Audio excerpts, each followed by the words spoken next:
Hello, my name is Christopher Renstrom. I'm the creator of rulingplanets.com and Christopher Renstrom Astrology. And this week, I wanted to talk to you about a new alignment of planets taking place in the zodiac signs of Aries, Gemini, and Aquarius. This new alignment of planets will affect the mood of the stars for years to come. Now, what do I mean by for years to come? The Book of Wonders is an Arabic astrological text from the late 14th century, and in it, it talks about the climate of a planet rather than its influence. Influence comes from the words in, meaning into, plus fluer, of flowing in. And what it referred to was an ancient belief that there was an ethereal, astrological fluid that flowed from the stars and that acted upon people's character and their destiny. Climate comes from the French word region, part of the earth, which in turn comes from the Greek word klima, which refers to the slope of the earth from equator to a pole. For instance, the temperature is warmer nearer the equator and colder closer to the poles. Influence talked about the passing effect of planets on people and events. And we might assign this word to the traditional planets because their orbits around the sun are relatively short. It's not unlike the weather, if you think about it, in the way that a storm front moves in and out, or a heat wave spikes and then subsides. Climate is more like a set temperature that shapes the environment. We see it reflected in the growth of plants, the types of animals, and the way of life and culture of people that live in a particular region of the world. Now, Uranus, Neptune, and Pluto are planets that can take anywhere from 7 to 32 years to pass through just one zodiac sign. The reason why the modern planets are regarded as being so powerful is because they spend such a long time in just one zodiac sign, which is why the word climate may be a more appropriate way of describing them than the word influence. On April 25th, 2026, Uranus re-entered the zodiac sign of Gemini. And when it did, it changed the elemental temperament of the modern planets from earth and water, which was basically slow and constant, to air and fire, which is essentially fast and volatile. Simply put, we are now living under a new sky, one that's remarkably different from the past number of years. Indeed, the last time we experienced a sky like this was in the late 1990s and early 2000s. Now, this is good news for air and fire signs because you will feel like you've got your groove back, like you've regained your confidence, your drive, and feeling of success. The water and earth signs, on the other hand, may experience this energy differently. You may find yourself in a position where you are racing to catch up. It's not unlike the House Atreides, moving from the oceanic world of Caladan to Arrakis, better known as Dune, the desert planet. The people are the same, but the climate couldn't be more different. Saturn and Neptune in Aries, along with Uranus in Gemini and Pluto in Aquarius, are going to bring a tremendous influx of air and fire energy. This is regarded as masculine or yang energy. It acts, it speeds up, and it's always in motion. Together, air and fire heats, lifts, and propels. Modern windmills, for instance, are machines that convert the kinetic energy of wind into mechanical power to spin a generator, producing clean, renewable electricity for homes and businesses. Solar panels are designed to absorb the sun's rays as a source of energy for generating heat or electricity. So, where earth and water grow, air and fire power things. Moreover, air and fire are future-oriented. They want to keep moving forward. If you're born under Aries, or you have Aries rising, This new sky is going to mark a wonderful change of pace for you. Right now, you have the planet Saturn residing in your own astrological sign. Saturn is the planet of tests, trials, and tribulations. And when it's in your sign, it weighs you down with all kinds of obligations and responsibilities. You might even feel haunted by self doubt, questioning yourself, wondering if you really can power through and come through in the ways that you used to before. And with Saturn in your sign, the answer is usually no, you can't. Usually, things that had worked for you before no longer work, and so you have to reinvent. Now, that can take a long time because Saturn is a very slow moving planet. And because of Saturn's association with slowing things down, old age, and even inertia. So, Saturn in Aries on its own would mark a period of time when you feel like you're at a standstill, that you're stuck in the mud, that you're not able to race ahead, to race forward in the ways that you're used to progressing in life. So now we're going to go ahead and add Neptune to the mix because Neptune also happens to be in the zodiac sign of Aries. Now, what does Neptune do? Neptune makes what was once clear and focused confused and hazy. It sort of sets up a fog in the brain. It makes you feel like you're kind of wandering around, confused, and not very clear on where you're going. So, when we add the idea of Neptune in Aries, which can be this question of, have I lost my way, to the inertia of Saturn in Aries, you can see where things might not be moving at a very fast or quick pace. Now, this is typically what would have happened if we were dealing only with Saturn and Neptune in Aries. But Saturn and Neptune's sextile to Pluto in the zodiac sign of Aquarius and Uranus in the zodiac sign of Gemini, those sextiles change all of that. A sextile talks about a relationship between two planets in two different signs that do not share the same element, but they share the same gender. In other words, the elements can be masculine or yang elements, or feminine or yin elements. Air and fire are masculine or yang elements. So, what's going on here is that Saturn and Neptune are both forming a sextile to Pluto and Aquarius by sign.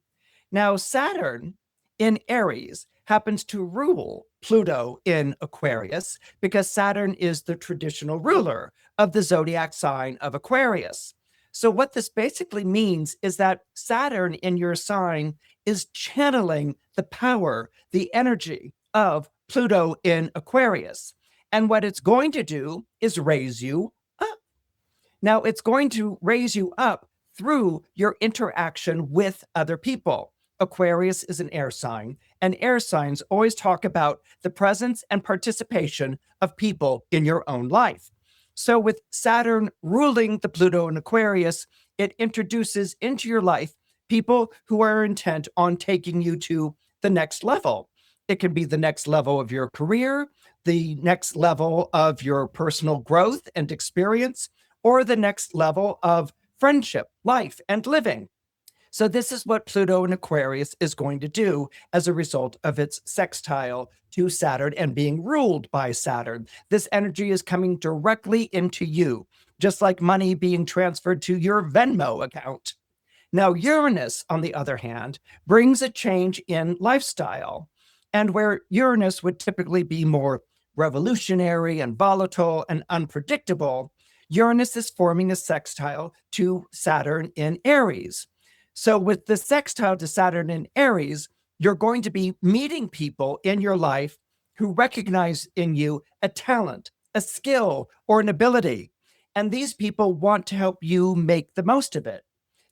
So these people may come into your life and say, hey, you're really good at what you do. Did you ever think of owning your own business instead of working for someone else, going ahead and working for yourself? Or, hey, you write really good songs. Did you ever think about being a songwriter?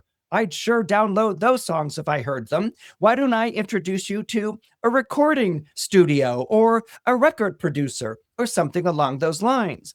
So it's people who are coming into your life who are recognizing a talent and skill that you have and who are going to change the way that you are living by opening doors and by introducing you to people who can move you forward in your life. So what happens here is that instead of being confused and lackluster, which is what Neptune and Saturn would typically do on their own, Neptune and Saturn are actually changing their own disposition. Saturn goes from being an obstacle-ridden planet to one that makes you persevere, that gives you patience, that gives you a sense of self-discipline. Neptune goes from a sort of fuzzy-headed planet to one that's able to summon its creativity, to put it to work, that has a vision of the way that things can be. So this is where Pluto and Uranus, by changing your social landscape and by stimulating your entrepreneurial spirit or your creativity, are not only making you more creative and productive in your life, but they're also bringing the contacts and the connections that you need to go forward and be a success in your own right. If you're born under Taurus or you have Taurus rising, the planet in this particular alignment that we want to focus on is the planet Pluto in the zodiac sign of Aquarius. In your solar horoscope, Pluto in Aquarius occupies the 10th house. In other words, the house that deals with high status and your career, and some people even say destiny. Now, to have Pluto in Aquarius in your 10th house can be quite overwhelming. You may feel like enormous expectations are being loaded on top of you, or all eyes are on you to be a success. Or you may even worry about success spoiling you, acting like some sort of Faustian bargain in your life, turning you into someone who's power-driven and greedy and just an awful human being. You know, something that happens when people get a lot of money or people get a lot of success. So these are things that you may be looking at in your life. These may be things that you're wondering are going to turn you into someone that you aren't naturally or that you aren't normally. And you might have found yourself getting very intimidated by the prospect of moving forward. And if we were just talking about Pluto being in your solar 10th house in the zodiac sign of Aquarius, this might have felt just as overwhelming as what I have described. Uranus is an air sign, Gemini, and it forms a natural trine by sign to Pluto, which is in another air sign, which is Aquarius. So this is where Uranus is going to help you deal with those Plutonian prospects. Uranus is also very powerful here in your chart because Uranus is the modern ruler of Aquarius. So whatever Pluto and Aquarius wants to do, it's going to have to take its cues from Uranus in the zodiac sign of Gemini. So because Uranus not only trines Pluto, but is also the modern ruler of Aquarius, Uranus has your back. Uranus is basically saying to you, you can do this. Now, Uranus appears in your solar house of money in this particular configuration. So what that means is that there's going to be a lot of carrot dangling that's going on. In other words, you're going to see the way forward, you can see the things that you can do, and there are going to be rewards for you upgrading your talents and skills. There's going to be rewards for you advancing in your career. So not only will you have a lot of encouragement and you will have a lot of support, but you will also be reaping benefits almost immediately. Uranus, because it's left your zodiac sign and moved into Gemini, has changed its relationship to you. Before, it was more challenging, it was more difficult, it was always pulling the rug out from under you. But now that it's in Gemini and it's forming a trine to the 10th house in your solar horoscope, it's here aiding and abetting you. It's helping you to clear those hurdles, and it's giving you a lot of confidence as a result. So as your money changes, or shall I say, the way that you make money changes, this is something that's going to really push you forward into your life. So what about that hesitancy of signing on for a Faustian bargain? Or those reservations and fears that success will spoil you, corrupt you, or turn you into someone that you can barely recognize? All right, these reservations are represented by the appearance of Saturn and Neptune in that part of your solar horoscope, which is connected to the house of self-undoing, and that is the 12th house. Now, the 12th house doesn't mean automatically that you're going to bring yourself down or anything along those lines, but it can be associated to patterns of self sabotage, patterns of creating obstacles for yourself based on a psychological anxiety or even fear. And what can happen here with the presence of these two planets is that you might fall back into old patterns that don't really serve you. These can be patterns of resistance. These can be patterns of getting angry at something that you don't understand. These can be patterns of feeling hurt by people who don't give you recognition. Basically think of your own inner demons as being housed in the 12th house, and they may be here sort of poking and prodding you and making you feel like you can't do what's being set up for you to do in your life. So, what's happening here is the Saturn and the Neptune are both forming a sextile to the Pluto and the Uranus. Basically, what the planets are saying is that it's time for you to get rid of these old patterns.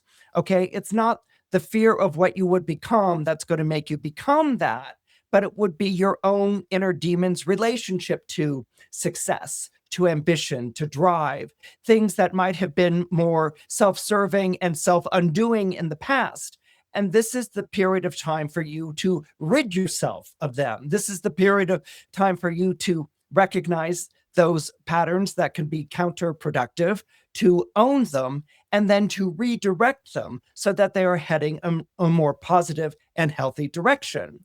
The idea of redirecting a pattern so that it heads in a healthier, positive direction, a direction that really benefits you in a holistic and an organic fashion, is something that absolutely can be tied up to the interactions of the sextiles that are taking place in your solar horoscope. It also means leaving behind the way that you used to do things, leaving behind the way that you believed success should be, or even how you thought money operated. And here I want to remind you of the earlier image that I shared with you of the windmills and solar power. When I was describing the sextile of air and fire, windmills harness air energy, and solar power harnesses fire energy. These are technologies of the future. These are good things.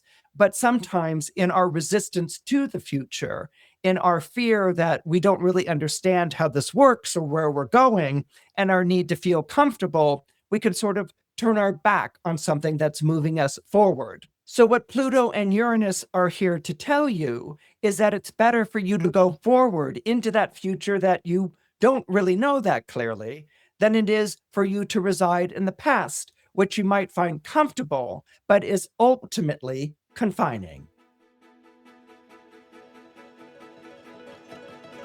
If you're born under Gemini or you have Gemini rising, the key planet for you to watch in this new sky is the planet Uranus. Uranus is the planet of revolution and change. It's most powerful when it enters a sign. And Uranus, on April 25th, 2026, entered your own zodiac sign. Now, usually what Uranus does when it enters a zodiac sign is that it kicks over the game board and it sends all the pieces flying in all kinds of different directions.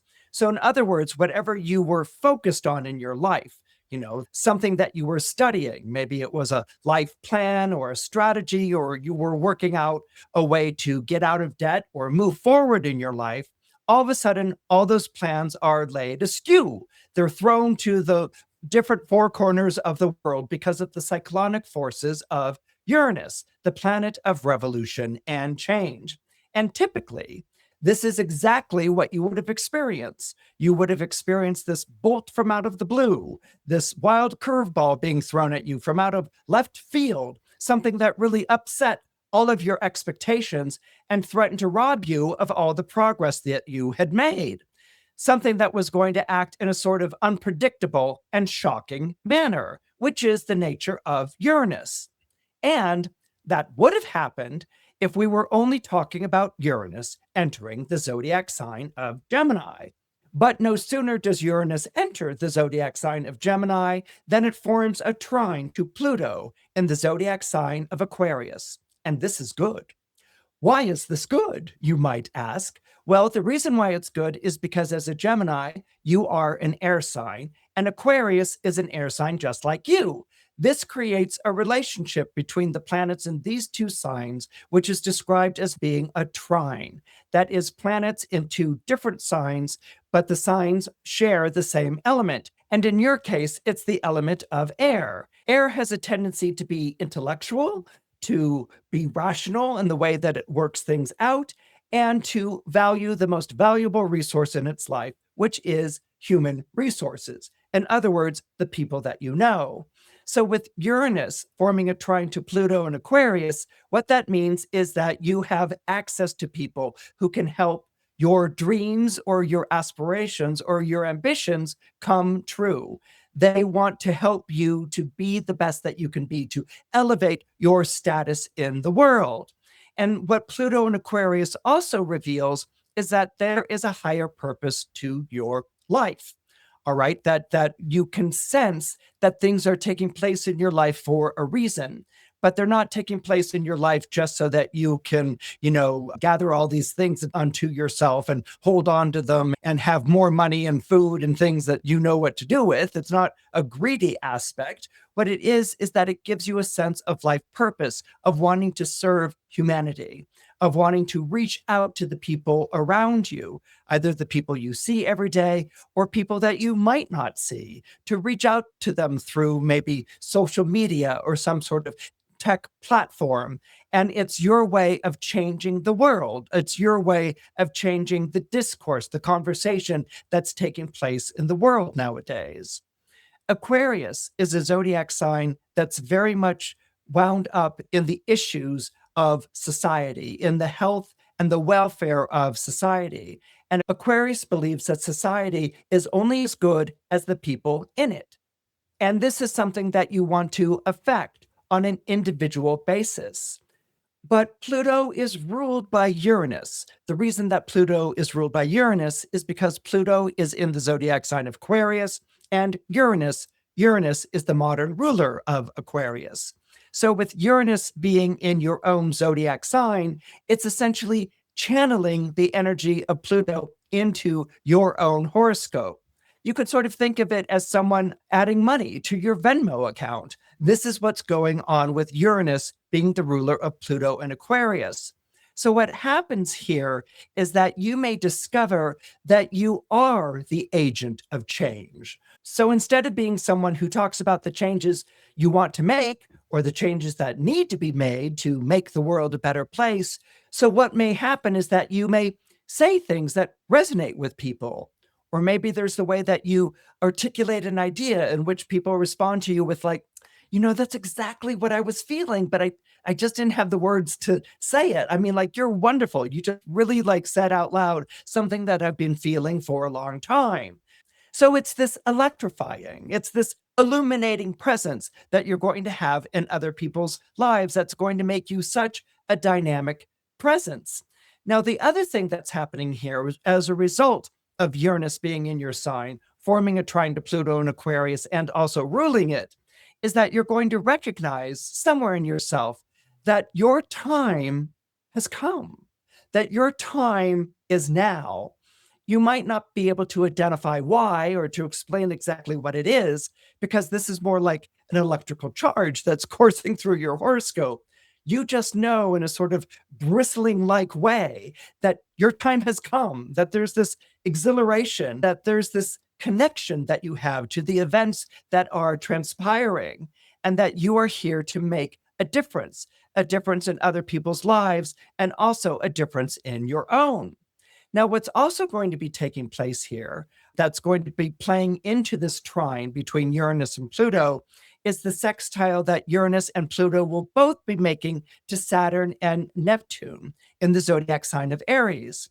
Saturn and Neptune are posited at a particular angle of your solar horoscope that really talks about patrons or benefactors, or people who are a little bit higher up the scale than you are. And it shows that these people can open doors for you, that they can mentor you, that they could sponsor you, that they can help you get the word out, or to become a better person or better positioned to do the things that you want to do in your life. But what's interesting here is the particular conjunction of Saturn and Neptune.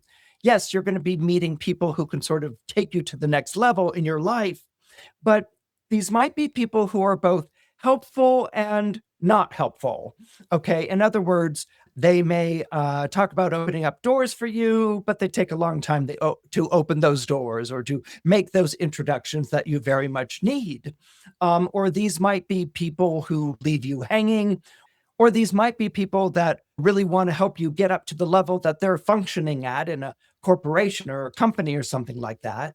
And maybe you get to the level that they're functioning at and you're like, this is great to be here. But you may also notice very quickly they're not really that good at what they do. They may not be that good at their job. They may not be good at managing people or resources, or they may be adding to a problem rather than moving things forward. And this may put you in a bit of an awkward situation where you realize that the people who are helping you and who have helped you in this period of time that this alignment is taking place are also the ones who are getting in the way and who might also be the ones who need to go, for lack of a better way of putting it. So, as you work with these people who may be benefactors or sponsors or coaches or mentors who are teaching you to make the best of your own abilities, your talents, and skills, they may be teaching by example, but they may also be teaching you what not to do if you're in that place. Education isn't only just someone showing you what to do and teaching you how to do it well. We also get our education by seeing examples of what not to do in our lives. So this sextile might have a bit of a sort of double-edged sword character to it. So these people might not only be teaching you how to be a better person or to be better at your job or rise up through the ranks, they may also serve as examples of what not to do, morality tales in your days ahead as you progress further in your life. And there, it might not have been the most positive benefit in your life, but it is definitely a valuable benefit just the same. If you're born under Cancer or you have Cancer rising, the planets that are going to act as a linchpin in this new sky are going to be the planets Saturn and Neptune. The reason why Saturn and Neptune are going to play such a prominent role in this new sky alignment is because in your solar horoscope, Saturn and Neptune both appear in your 10th house. That is the house of destiny, that is the house of career, and that is the house of high social status.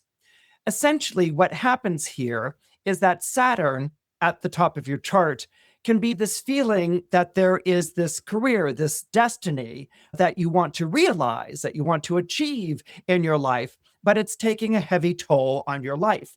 The price is very high, so high that you may have to make certain personal sacrifices like time with money or an investment of your own funds, time and energy to sort of build up this career, to answer this call to success.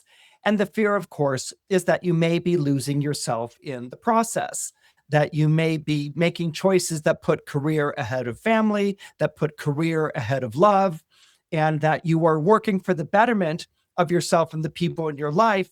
But in working for the betterment of yourself and the people in your life, you may be losing touch with them. In other words, you may be providing them with things, but you may also not be a presence in their lives. You may be sort of absentee, not there, because you're always traveling or you're busy with work.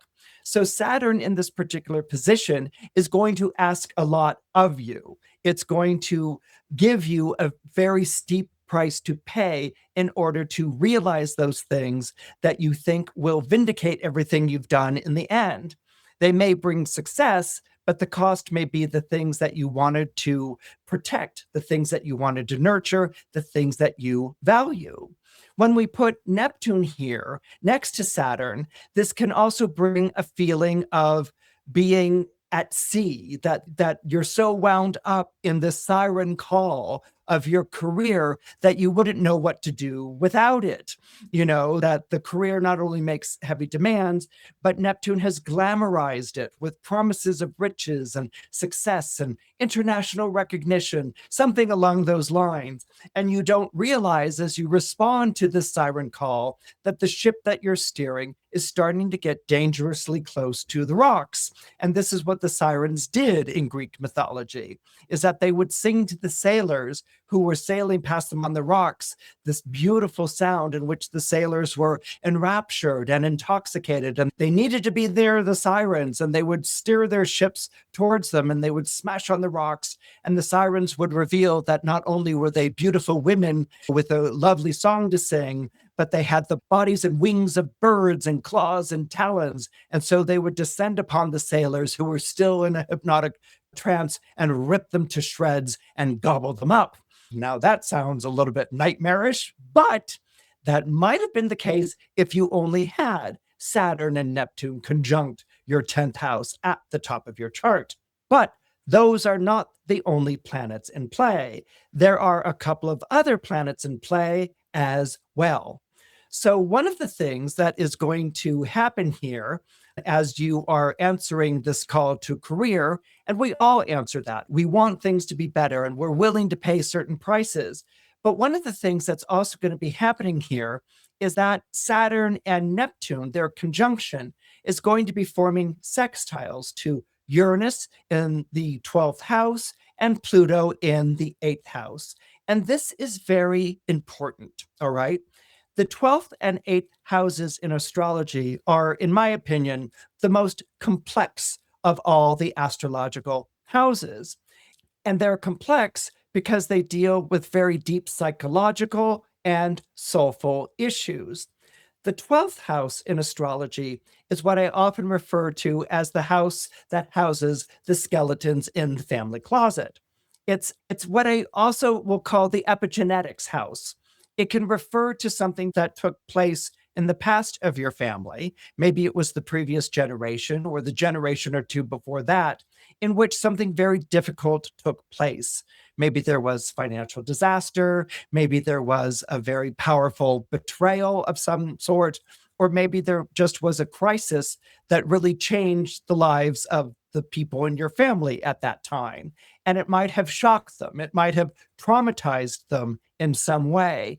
And so that energy, that experience of trauma, that experience of shock has been passed down through the family.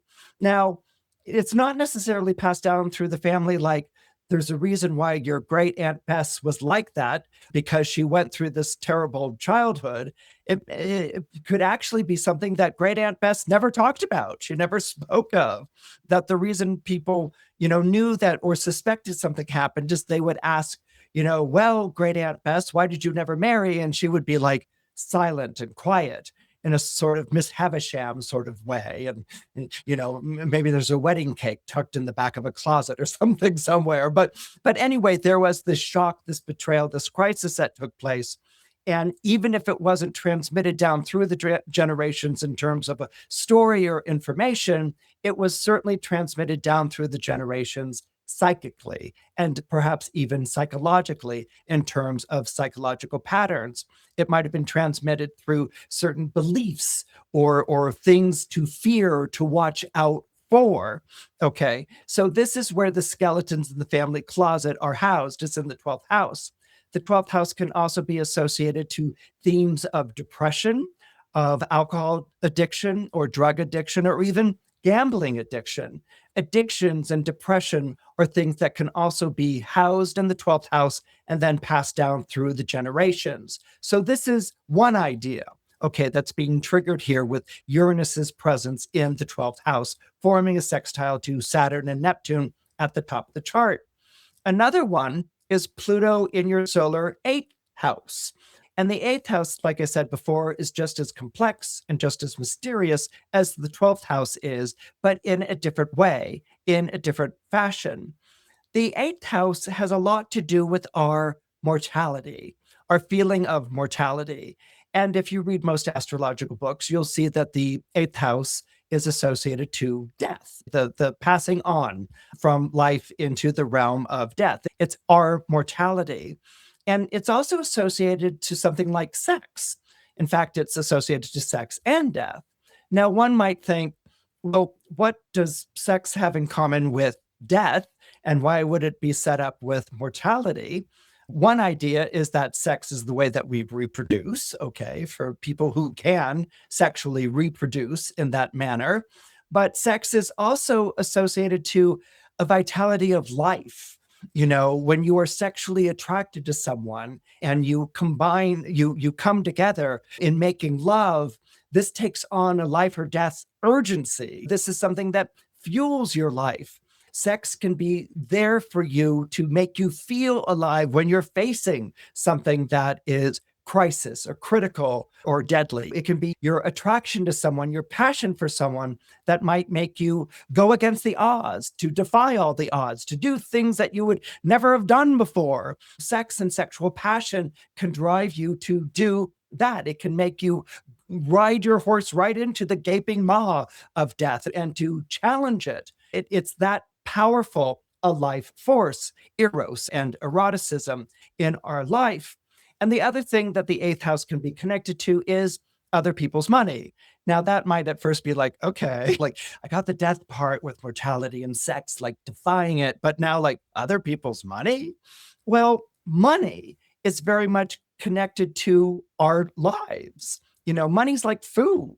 We need food to exist, to live, and we need money to house ourselves and to make sure that we get the things that we want in life, that we are protected and secure in a world where things can easily fall apart or suddenly go south. So these are ideas that are housed in the eighth house. What can happen when you combine the elements of the 12th house with the eighth house, the elements of what had gone on in the generations before and how has that influenced you and your generation now, along with experiences of close calls with mortality, or maybe not even such a close call, with forces that are beyond your ability to control, which take on a life or death urgency and prominence in your life. This can do a lot to shape your behavior. Addiction can do a lot to shape your behavior. Obsession can do a lot to shape your behavior. Your belief that everything depends on this coming through or this coming together for you can shape your behavior. The way that you look at money, if it's scarce, can shape your behavior. The way that you look at rejection romantically and sexually can shape your behavior just as much as repressing your sexuality can do it. These can be houses where it acts like a closet, where you house your old sneakers and sweaters and things like that in your closet, and you close the door, leave it there. Or they can be areas of repression where their influence is in such a way that they get you to repeat things that aren't necessarily good or healthy for you. All right. And that might be what's coming up right now. You may have this uptick in anxieties or this uptick in fears. It may manifest in your relationship to career, where you might be feeling like imposter syndrome, or that you're on a tightrope and everyone's looking at you, and one step may lead you into oblivion if you don't stay there. Or it may make you feel like there's so much at stake and that you're responsible for so much. And this is something where Saturn can take on a sort of isolating energy, especially in the zodiac sign of Aries, where it's all on my shoulders and I'm the one carrying the ball. And if I don't make that touchdown, if I don't come through, then everyone's going to suffer as a result. And this is something that has a sort of like, in your efforts to try to avoid what would be a bad fate, like Oedipus in the Greek myth, you may stumble headlong right into it. And that story would be told in whether the 12th and the 8th house are influencing you in such a way where it's causing panic or anxiety or fear that's making you repeat patterns that aren't necessarily good or positive. So what's the good thing about Uranus being in the 12th and Pluto being in the 8th? The good thing is that Pluto trines Uranus in the element of air.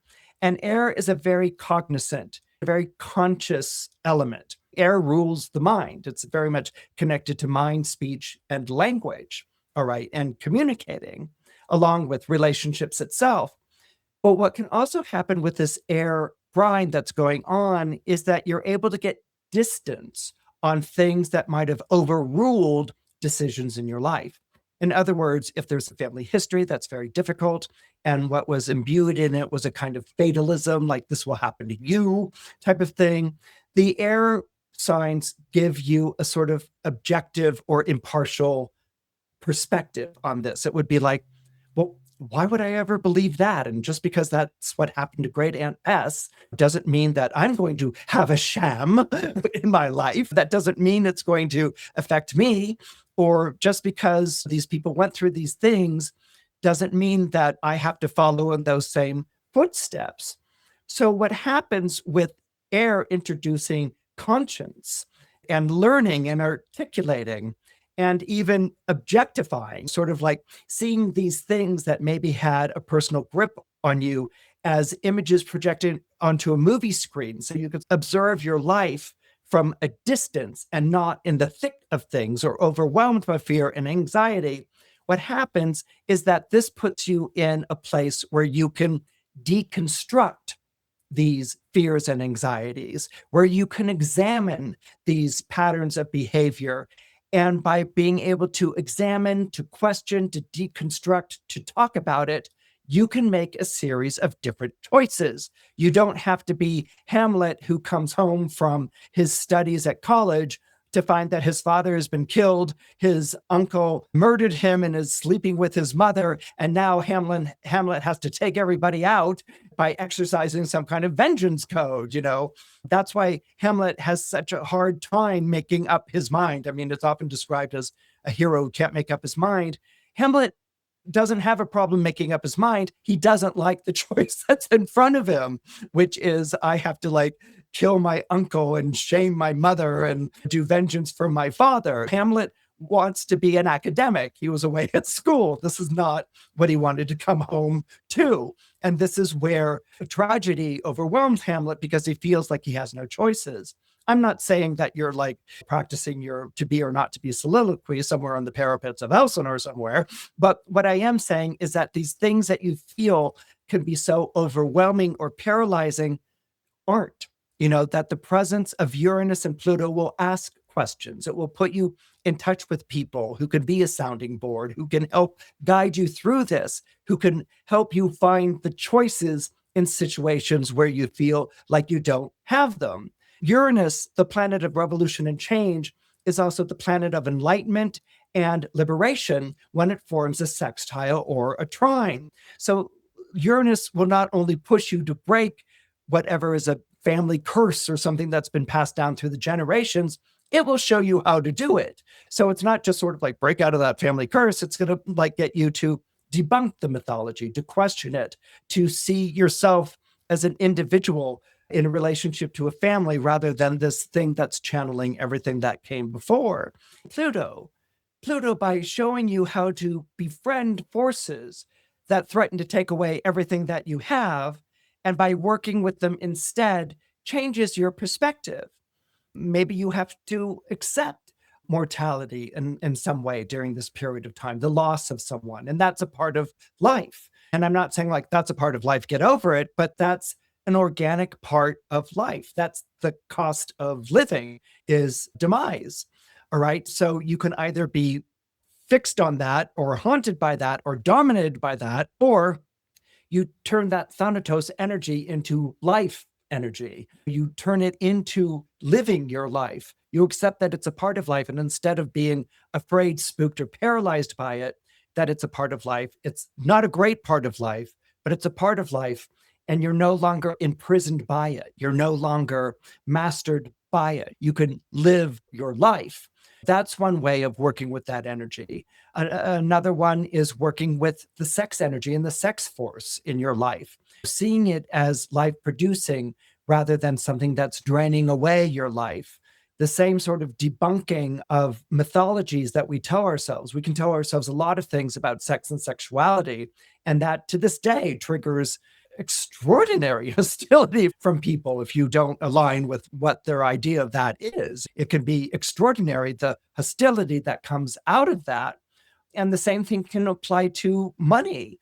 Money, in some ways, is as taboo a subject as sex, if not even more taboo. People might talk about money or complain about it, but they rarely talk about how much money they have in the bank or what, because that's something that you keep private, you keep secret. By accepting the presence of these elements in your life, talking about them, conversing with them, and debunking their mythological hold on you, the more that you do that, the more that you regain the vital forces of your life. You regain the control of your life. You regain the ownership of your life.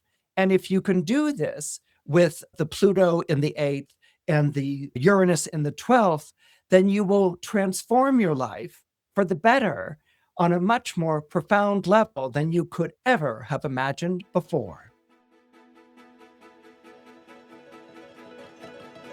If you're born under Leo or you have Leo rising, the planet that might catch your eye first would probably be Pluto in the zodiac sign of Aquarius. Aquarius in the solar horoscope happens to rule over your 7th house. That is the house of relationships, and it's a very powerful angle of any horoscope. Essentially, if the first house is your rising sign and your ascendant, and it talks about how you show up in the world, the 7th house, the house of partnership and relationships, shows how the world shows up in your life. Okay. So there's the ascendant, which is how I show up in the world, and the 7th house, which is how the world shows up in my life. And that's described by whatever planet is placed in your 7th house or happens to be transiting it. Now, what's going on right now is that Pluto happens to be transiting your solar 7th house in the zodiac sign of Aquarius. And when Pluto is opposite you like this, what it basically means is that it has retired to its own corner. Oppositions are, in my opinion, the most difficult aspects in astrology because planets that are opposed one another don't have to have anything to do with one another. My favorite example of an opposition is the United States Congress. We have the Democratic Party, we have the Republican Party, and they have retreated to their opposite corners. They have nothing to do with one another. They're not even fighting or arguing anymore. They're just refusing to cooperate with one another. And that's what can happen when a planet is opposite you in the sky. And so when you have Pluto, for instance, opposite you in the sky, a couple of things can happen here.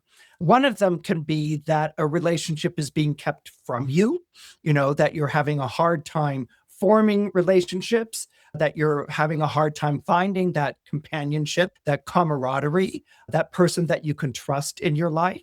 So that can be one way that Pluto manifests in your life. Another way that the Pluto can manifest in your life is relationships with people who are very domineering.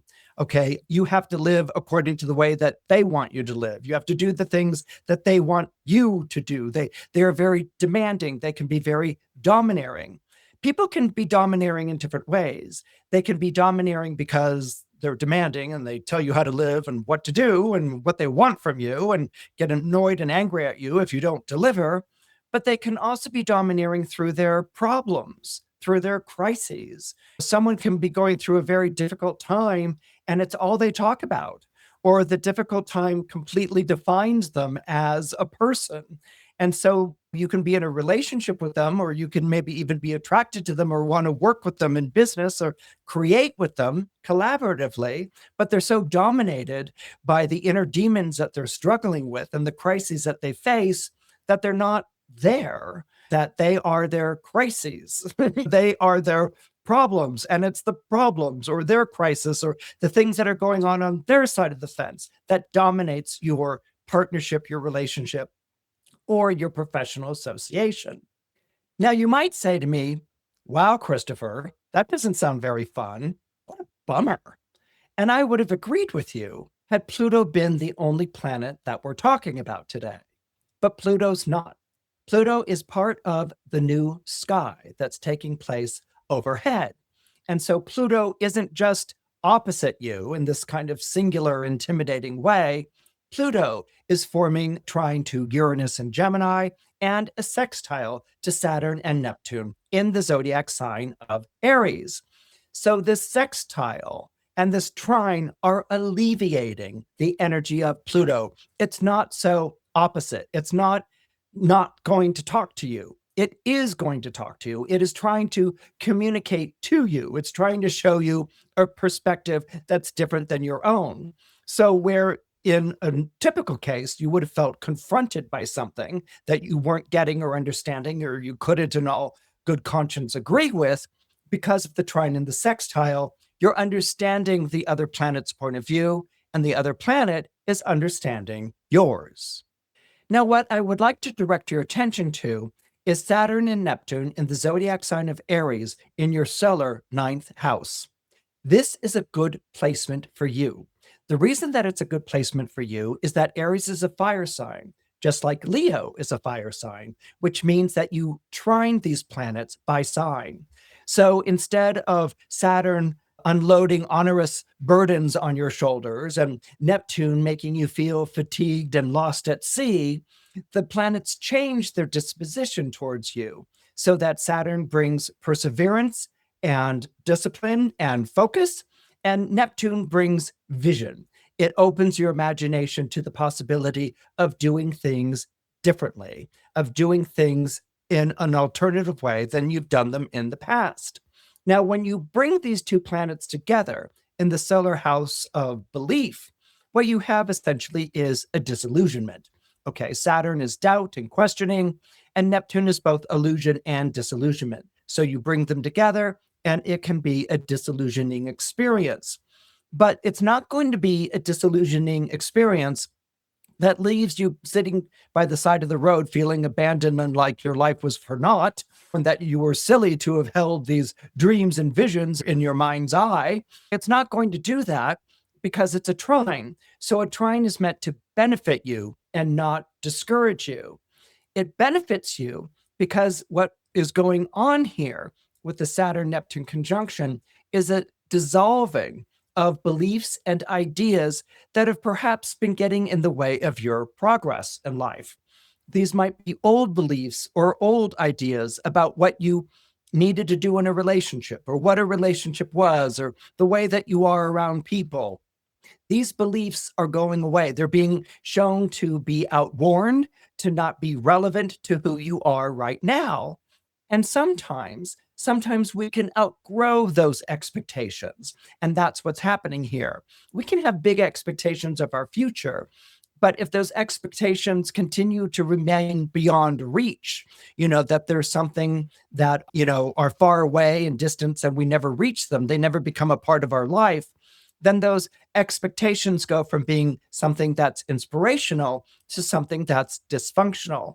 And it's during those times when those expectations or those beliefs need to change.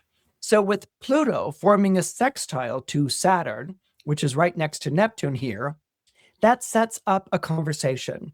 So instead of just, I'm disillusioned and my dreams are broken and I'm miserable and paralyzed and I might as well just throw in the towel and be a nobody, it's going to be more like, wow, I can't believe I believed that for so long. Or, wow, I can't believe I had so much invested in that way of looking at the world and that philosophy of life. And so what happens here is that the disillusionment is more like, I don't know, a seaweed exfoliation experience at the spa or something like that. It scrubs away the old skin and reveals the new skin and the sheen that's underneath. And what's going to be going on here in conjunction with Pluto forming a trine to Uranus at this particular angle of your horoscope, which is associated to the 11th house, is that this is going to allow you to deal with people in a different way. And in fact, it's going to encourage you to deal with people in a different way. And once those expectations are removed, like blinders being removed, this allows you to find someone who gets you, or at least it updates the relationship that you happen to be in currently. What this all gets down to is that for a Leo, it's really important to be true to who you are. But it's hard to be true to who you are if you don't know who you are right now. And that's someone that you're just getting to know because of this new alignment of planets. Not only have your circumstances changed, but the way that you relate to people has changed. And so if the way that you relate to people has changed, that means you have changed. And this brings about the most beautiful thing about being in a relationship of all, and that is seeing yourself reflected in the eyes of your partner. So instead of feeling closed off and apart, you're going to be feeling very open and very welcoming. And this change in the way that you relate to people in life will bring more people into your life, and you will feel more relaxed and comfortable around them. And this can only better you as a person, as well as the people who have the blessing and the gift of being in your own life. If you're born under Virgo or you have Virgo rising, the planet that's going to play a pivotal role in this new sky that I'm talking about in this episode is Uranus. Uranus, the planet of revolution and change. Uranus, whenever it enters a zodiac sign, is at its most powerful. It basically kicks over the game board and sends all the pieces flying. In other words, all the rules that applied before, all those pieces that you had set up just right at strategic places to overtake your enemy, all of that is wiped out. Uranus has moved the goalposts, it's kicked over the game board. You have new rules that you don't even know what they are that are going to enter into your life. This is happening in your solar horoscope at the top of your solar chart. This is called the 10th house in astrology, and it has to do with career, it has to do with your social status, and it also has to do with destiny, or what you feel is your destiny that's calling out to you. So, where you might have had things lined up in a certain way, these are the things that I'm going to do, these are the strategies I'm going to employ. These have been the formulas for success that will deliver to me the things that I want, the accomplishments that I want to achieve. All of that has been thrown upside down and inside out because of Uranus. We can think of Uranus as really being like the Wheel of Fortune. The Wheel of Fortune was a very popular image in the Middle Ages. What it showed was a wheel with someone at the very top of it who was at the top of their life experience, followed by someone who was going down, like they had reached their peak and now they were losing it, followed by someone who was at the base of the wheel, under the wheel. They had lost everything that they had put together, but because the wheel is always turning, then it was concluded by someone who was rising up from their misfortune or rising up from their difficulty, going back up to the top again, that from the ashes you will rise again. So this idea of a wheel, that fortune was fickle, was something that was used in juxtaposition, that if you believed in God and providence, God would deliver you from this wheel of fortune, this capriciousness of life. God would give you stability and security in knowledge that there was a heaven and an afterlife in which you would be rewarded and housed well. So the Wheel of Fortune was the opposite of that. It's everything being erratic, everything being on a spin, and everything being undependable and unpredictable. And this is exactly what Uranus would have done if it were the only planet that was having an impact on your horoscope right now. But Uranus is one of 3 planets that are taking place in this new sky that I'm talking about that affects the modern planets. The modern planets transition from earth and water element to air and fire element.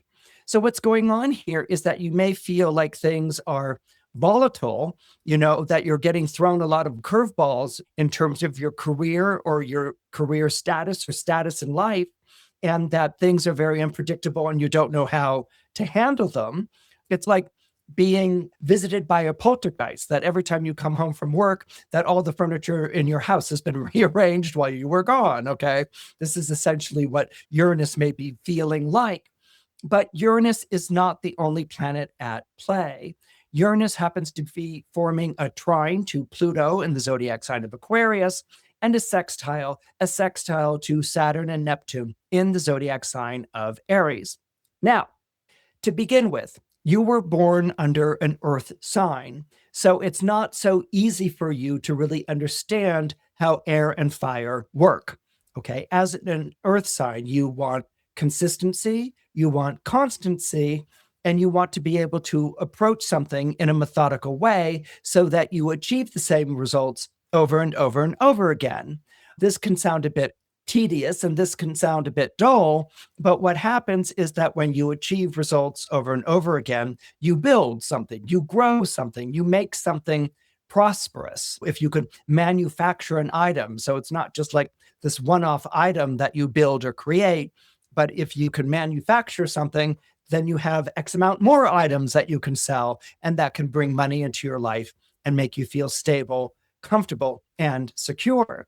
So, Earth needs to see results for the things that it does. Earth has a planned way of doing something and getting from here to there in the minimal amount of time and with the greatest efficiency is a good thing as far as a Virgo or a Virgo rising is concerned. But this is not exactly the way that air and fire work. Air and fire are more volatile energies. They're more electrifying energies. They take hold of your passions. They take hold of your excitement. They accelerate your mind and get it spinning with all these different ideas and alternatives. Okay. And this is something that would appeal to you because you are Mercury ruled. But if it's too much, if it's too accelerated, if it's too sped up, if it's too risky, that's something that makes you start to shy away from it. Like you're not really sure about it. You need to see that through line in order to think straight. So, what's happening here is that where Uranus would have spun the wheel of fortune in your life, what was up is down and what was down is up. And that would have been what you're dealing with right now. Uranus is forming a trine to Pluto in the zodiac sign of Aquarius. And that happens to be connected to that part of your chart that's associated to your vocation, to the things that you do and the things that you do very well. So even though as an earth sign, you're not forming a trine to Aquarius because it's a whole different element, it's air, Aquarius is forming a trine to Uranus, which is having a big say about your career and where you're going in your life. So, what's happening here is that Pluto is putting you on track to the things that you're really good at. Okay. They may be things that you've always wanted to do, but you never did. They may be things that you love doing, but you don't see how you could make money at them. Or they may be things that really call to you, but you put them on the back shelf because you feel like you have to be more practical in the things that you do, that you have to make money in a certain way. And that's what you do to be a responsible parent or contributing member of your household or just to balance your bank accounts. What Uranus is showing you here is that you've been operating under a limited scope of what you can really do, what you can really achieve, and what you can really show for yourself. And Pluto is here to support you in your journey to places you've never been before, which is what Uranus is all about. It's showing you what you could do far off the well-trod path. So Pluto is showing you that you can go off your path, that you can go off script, and not only can you go off it, that it's actually going to be very rewarding. It's going to be very good for you. And so Pluto's giving you that impulse to go and find a way that's different than the one that you have been following. Now, that may show up in your life circumstantially as being let go from a job or something along those lines. And your first inclination might be, I have to go and find another job that makes the same amount of money. But what Uranus and Pluto are saying is, what do you want to do? What do you feel like you're really good at? And why are you working for someone else? Or why are you trying to pigeonhole yourself into something that maybe you're better off without? What about the natural genius that comes with Virgo? What about the natural inventiveness that comes with Virgo? These are the attributes of yourself that Pluto is going to be emphasizing, that Pluto is going to be encouraging you to do. Now, whenever we're dealing with Pluto, we're dealing with a very strong sense of something, but it may not be the easiest thing for us to articulate. And especially if you're born under Virgo or you have Virgo rising, you may have some very set ideas about how to go about something, okay, in your life in order to produce a success or to result in a paycheck that covers your bills. What's happening here with the introduction of air energy in your life is that the people in your life are going to kind of become like mouthpieces for the cosmos. It might be someone that you're sitting next to on the subway who mutters or says something and it gives you food for thought. It might be a conversation with a friend or a loved one who says, well, why didn't you ever take up crochet? You're really great at it. And yarns and weaving are in right now. And you could come out with a whole line of sweaters or plant baskets. Something like that that feels like way out there, but nevertheless touches on something that you're good at, that you're interested in, and that could actually reward you in a substantial way. The placement of the planets in these particular houses are saying if you work at this, you may find this much more rewarding than where you are right now. But you have to be willing to try something that's new. You have to be willing to try something that's different. Pluto is in the zodiac sign of Aquarius, and Aquarius is always wondering if it's ahead of its time versus has its time come. Okay.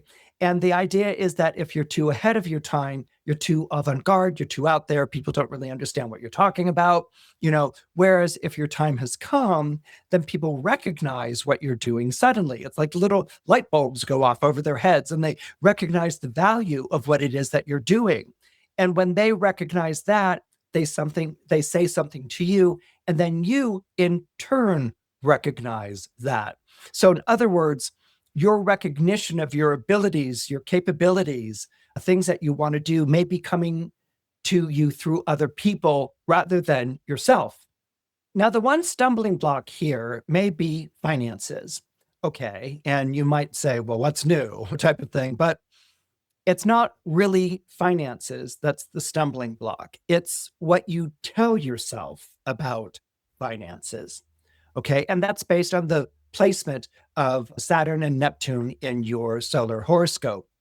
You may do things to yourself to spook yourself about finances. You might paint dreary pictures of being impoverished, of losing all the money, of losing your abilities and capabilities. And so these can become ways that you spook yourself into staying where you are.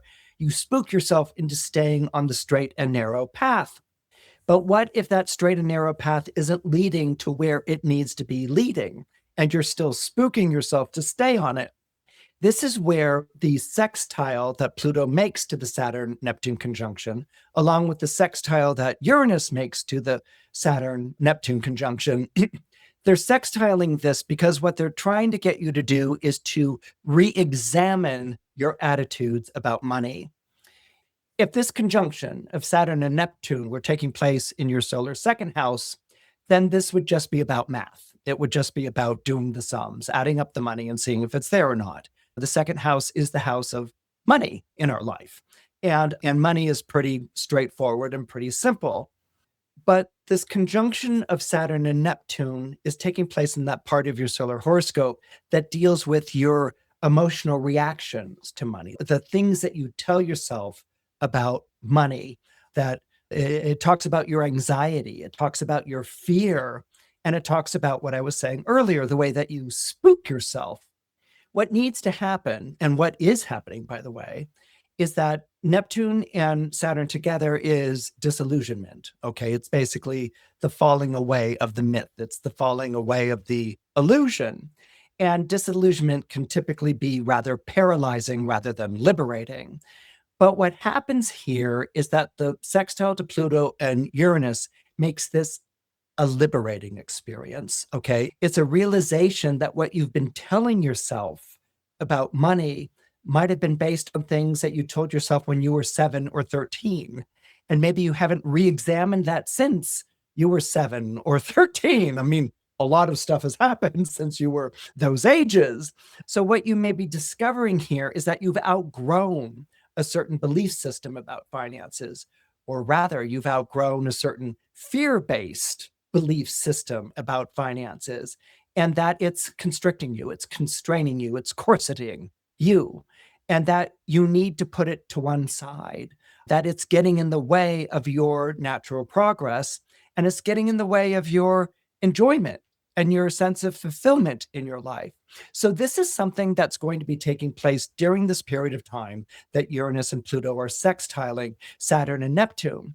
Now, you're not going to wake up tomorrow and say, I'm disillusioned and free to like pursue much more healthy and positive ways of looking at money. It's not going to happen tomorrow or the day after, the week after, the month after. But what it is that it's going to start a process where you're questioning what you've told yourself and what you tell yourself about what you need to do to survive, about what you need to do to make money, about the sacrifices that you need to make.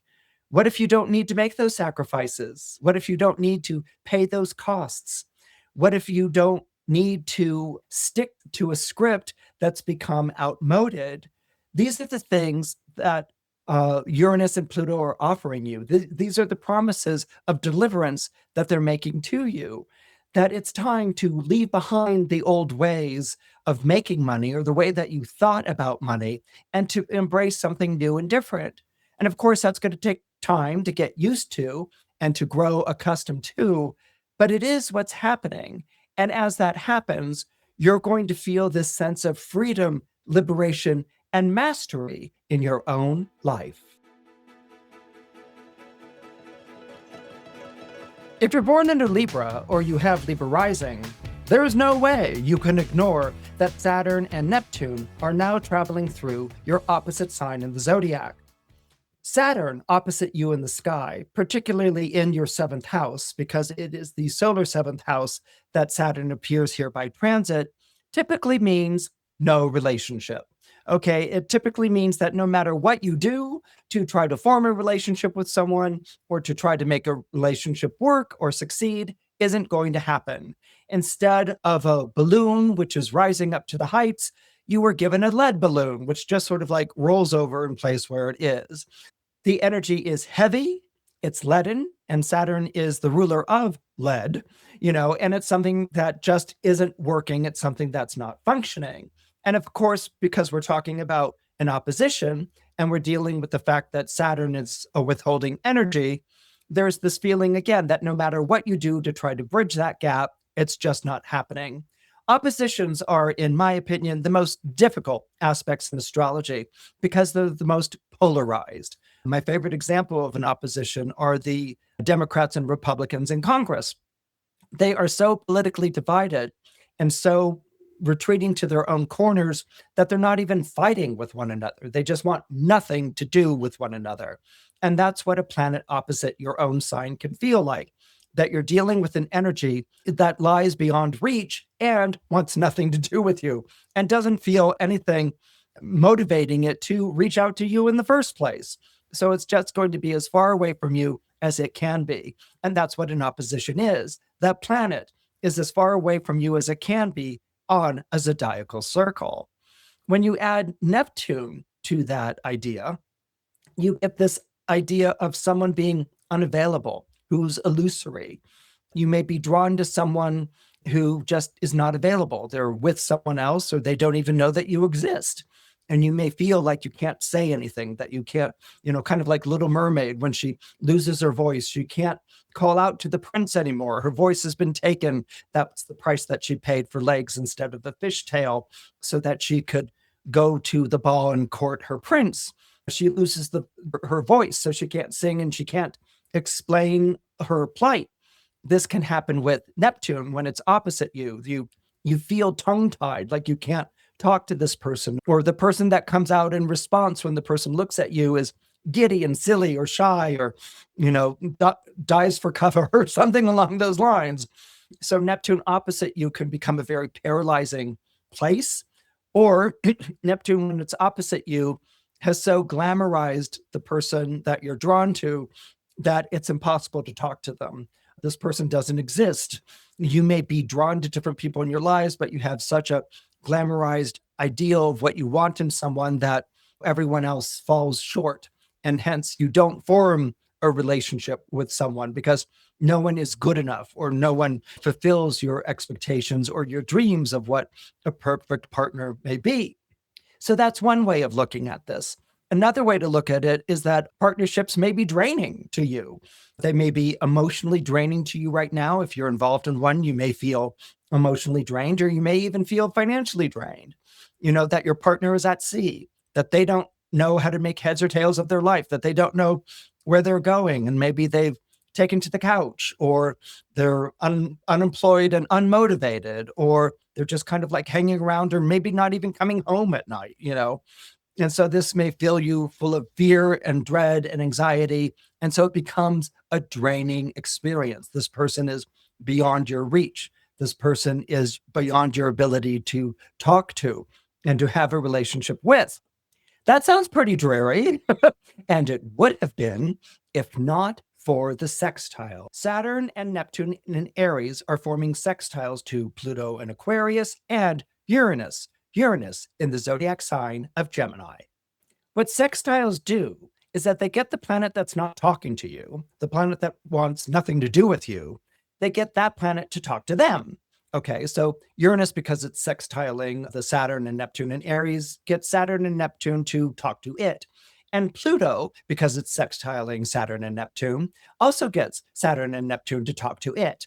And so they learn about Saturn and Neptune, what their problems are, reservations, why you're not connecting, and all these sorts of things. Maybe they even learn about the secret feelings that the person might have towards you, and they themselves feel very shy about expressing. And then they turn around and they communicate all that information to you. And they're going to help you to reach out to this person. So sextiles take what would have been a purely oppositional energy, an inert energy that wasn't moving at all or circulating, and it gets it circulating, like air circulating in a room. The windows are open and the air is circulating through the room. And this is going to help you in your pursuit of a relationship right now. But it's going to be a little deeper and more profound than just pursuing a relationship. What Pluto and Uranus are going to do is that they're going to change your understanding about relationships so that you feel more holistic when you're involved in them and that you're making more organic choices. That is, choices that are more in keeping with you rather than what you think you should be or what you have to be. The really extraordinary thing that's happening right now is that Uranus is in the zodiac sign of Gemini, and Gemini is an air sign, just like Libra is an air sign. The other extraordinary thing that's happening right now is that Pluto is in the zodiac sign of Aquarius, and Aquarius is an air sign. So what's happening right now is that they are forming a grand trine in the element of air in the sky above you, you being the third point on that triangle. In other words, Pluto in Aquarius trines Libra by sign, and Uranus in Gemini trines Libra by sign, and Pluto and Uranus, of course, trine one another. So you become the third point on this triangle. Trine energies, and specifically grand trine energies, that's when you have all three sides of the equilateral triangle, are excellent. They're wonderful. They're often associated with good luck and good fortune in astrology. And that's part of what a grand trine does. It does bring good fortune through the auspices of its energy. But a grand trine is also protective. It protects you from people who want the things that you have, who covet your possessions, who maybe even covet your partner or something along those lines. And what a grand trine also does is that it sets up a safe space in your life, a safe space that allows you to prosper and to grow. So what's going to happen under this grand trine is that not only will you recognize that your greatest resources are your human resources, which is a cardinal value of all of the three air signs, but you're also going to understand how to access it. In other words, people are in your life to help you become the best that you can be, and you are in other people's lives to help them become the best that they can be. So this is a joint effort. This is a creative collaboration that you have with every single relationship in your life. Now, that just doesn't mean your spouse or your lover. It can be the relationship you have with a business partner or a creative collaborator, or it can be the relationship that you have with the people you hang out with at the gym, or get together with drinks after work at the bar, or your dry cleaner who's in charge of making you look good. Each person in a Libra's life is a relationship, and each person in a Libra's life is a marriage. I mean, you will be just as true to the dry cleaner and the dog walker as you would be to a lover or a spouse or a business partner. So these are the things that are important. Libras take relationships very seriously, and they're very focused on relationships, and they want the best relationships possible, which is why it can take a Libra such a long time to make up their mind or to commit to a relationship.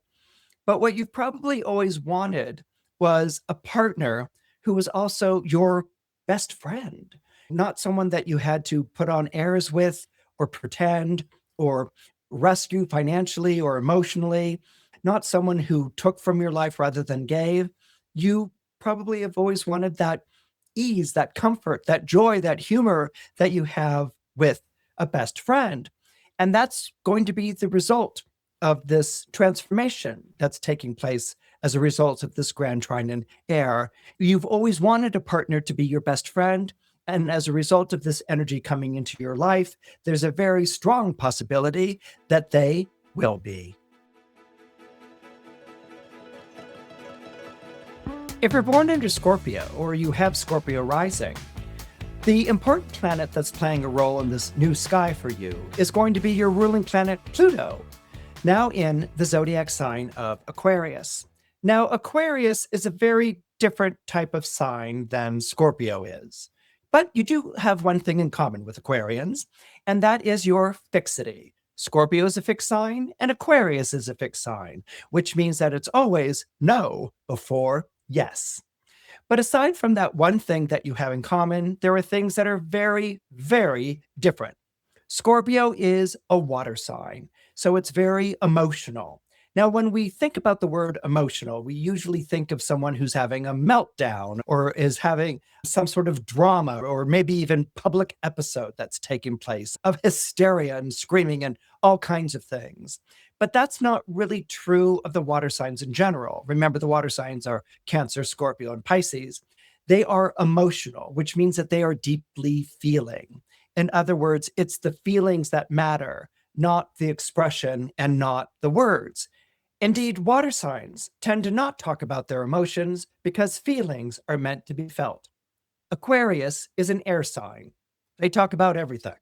They talk about their thoughts, they talk about issues of the day, they talk about problems, they talk about theories and different ways of looking at something, and they definitely talk about their emotions. They want to understand what it is that you're feeling in the hopes that if they can understand what you're feeling, maybe they'll come to understand what they're feeling. And so this is where the air signs, but Aquarius in particular, needs to talk out what their problems are. They need to talk out what their issues are. Now, for a Scorpio, that can be a bit draining after a while. Scorpios are of the mind that you either get it emotionally or you don't. Talking about something not only does it ruin the mood and the moment, but it just makes you more and more distant to what the heart of the matter is. You wind up, if you analyze things, on the outside looking in.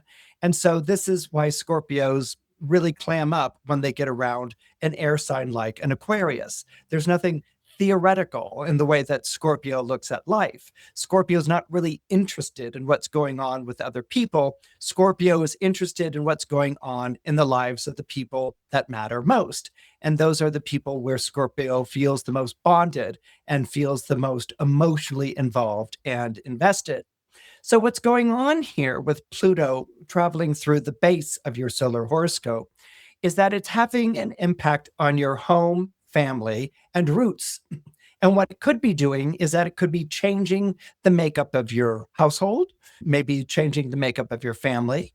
It could be changing the makeup of the house itself or a property matter. It could be changing that sense of being rooted in one spot. Maybe you're thinking about relocating, a house sale, or moving, something along those lines. So it's this sense of things coming to a close in order to begin again in a sort of remodeled or refurbished fashion. Again, that could be an actual remodeling of your home, or it could be a remodeling of your home and family in a more symbolic or metaphorical way. Now, this by itself would be a bit unsettling for a Scorpio to hear. Scorpio, as I mentioned before, if you're Scorpio rising, you're fixed. Okay, you want things to stay where they are, and particularly the things that you love most, and particularly the things that you cherish most. You don't want things to change in a bad way. you can understand growth and things changing in a good way. I mean, water is an element that's connected to love and to growth, to providing and to nurturing, but you don't want it to become different. You don't want it to become alien. You don't want that person that you feel close to suddenly looking at you in a very cold or objective way. And so that emotional connection and intimacy is very important to you. And whenever we're talking about the emotions, whenever we're talking about water energy, we're talking about things that are familiar, things that have built up over time, like tradition, or been repeated, like a habit or a routine. These are the things that anchor us in place. It's the way it's always been done. It's always given this emotional sense of satisfaction, fulfillment, and security. And I don't want any of that changing, because if you change it, you ruin it. So Pluto, because it's in a zodiac sign that squares your own, is bringing in these changes.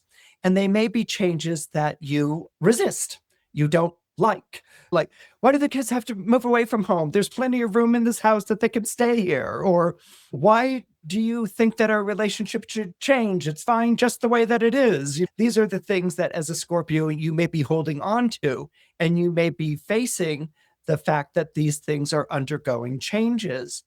Now, what's nice about this Pluto placement is that it happens to form a trine to Uranus in the zodiac sign of Gemini. And this is a good thing. It's a good thing because Gemini, being a mutable sign, always introduces flexibility. Gemini will always introduce options, alternatives, and variables. Again, things that you might normally, like, don't bother me with these options, alternatives, and variables. Get to the point. That's kind of a Scorpio response to those sorts of things. But what happens is that people come into your life and talk to you about these things. They may be friends, they may be intimates, they may be people who know your friends or know your intimates, or it might even be an outside agency who might be helping you to reorganize your finances. So you may be turning to people about very intimate concerns in your own life. This might be a very big step for you, something that doesn't come particularly easily. But once you get into the swing of it, you may begin to recognize very quickly the benefit of having a sounding board, the benefit of having advice and guidance that's really good, the benefit of taking on things in your life more as a group than just as a solo effort or by yourself. Okay, so this is the beauty of a Uranus in Gemini. It sort of changes the people that you turn to for advice and support, introduces new voices who might not be as involved or might not be as part of that fixed circle. And it brings fresh perspectives to old problems and dilemmas. And it gets you thinking about yourself in a different way. It gets you talking about things in a different way. It gets you entertaining different perspectives and different points of view. So this is a good thing. And with Pluto being ruled by Uranus, there's a part of you that's going to be responding positively to this. You won't say no right away. You'll find yourself being like remarkably positive. And that's because Gemini forms a trine to Aquarius. It basically supports Pluto in its being Pluto. So this is something that's going to be going on. You're going to be getting these different ideas of how you want your emotional life to look, how you want your hearth and home to look, how you want to be living. There may be less of a sense that it's all on your shoulders or that you're alone with it. And Pluto will also give you a sense that there's something right about these changes. They might be hard to explain to yourself or to articulate, but there's something right about these changes that are taking place. The other thing that's happening is the placement of Saturn and Neptune. Saturn and Neptune fall in a particular place in your solar horoscope these days where you may feel like it's all work, no play, that your life is made up of your responsibilities and your obligations, and that you are the person who's keeping it all together. If you weren't there, then the company wouldn't be doing well, the household wouldn't be able to take care of itself, life would stop as you know it and sink like an unchained anchor to the bottom of the sea. And so this can be this feeling of the Saturn and the Neptune there together. But when you put Saturn and Neptune in the same sign, like in Aries, what can happen is a disillusionment, where something that you always believed in or valued suddenly is empty or comes up short. And that's something that, again, as a Scorpio, you're not going to like that feeling, or at least at first. What you may come to recognize in the coming months is that the way of doing things, the old way of doing things, the familiar way of doing things, doesn't work anymore. That the things that you've done by routine are tedious, and that you're suffering from exhaustion, from the tedium of things that are tedious, that you're walking or plodding in place and not getting much of anywhere. And again, when you have a disillusionment like this, in the soldierly sign of Aries, you may feel like you had to do this, that you were honor bound, that this is something that you really took on and something that you make sacrifices for. The thing is, air signs will always introduce choice. It's like what I was saying earlier to you about Uranus and Gemini. There are always choices, there are always options, there are always alternatives. And there may be a part of you that held on to an obligation, held on to a responsibility, saying, I can't change the makeup of this. I mean, it's grinding me into the ground, but I can't change the makeup of this. I have to do this. What you're going to see is that circumstances are changing the makeup of it, that the responsibility may not impact the same way. The obligation might not be as heavy as it once was, or the shape or the character of it are changing. You might not be needed in the ways that you were needed before. And part of you might, again, resist that, but another part of you might breathe an enormous sigh of relief because this had lost its meaning. This had lost its purpose. And so what we might have happening here with you is you revisiting your habitual responses to work and to service. You may be revisiting that, and instead of being angry about it, just realizing these were things that you told yourself that you had to do, that you may not have to do anymore, and that you may not have to keep telling yourself that you have to do. Water signs have an enormous investment in the things that bind them to other people. One of those things is love. Another is devotion, loyalty, cherishing someone. But sometimes water signs can bind themselves emotionally to someone or a situation and not move on from that. That then becomes the raison d'etre. That becomes the purpose, the reason for being.